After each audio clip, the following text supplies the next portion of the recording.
ملباني قال لك قصال ربا يا انا نبرت لو قصه horta markuu warayso adduunka halkan la dhigaa عاود مرة كولك قلبين حقاك ما يقدر قدر xoogaa sokorta lagu bilaabo سيده هذا قدر sidii heedal rabaa Soomaa سيده هذا ما شاء الله ana hana ka badin sokorta rabaa in lagu bajiyo بس marka saliida lagu carfinaa oo saliida bunka bunka bunka بونك واك سيده هذا كشف هذا شيء غالي ما يكون جواز حقنا لو كشف wasiiray marka cunadu u diyaarsan yahay ما شاء الله horta barabay inuu ma yahay malabani barabay caaw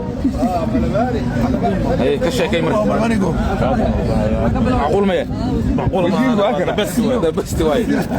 حتى انا nin guryaha ka yimid hadda koorsi noosib markaas wuxuu dhahay waa garaasada caloosha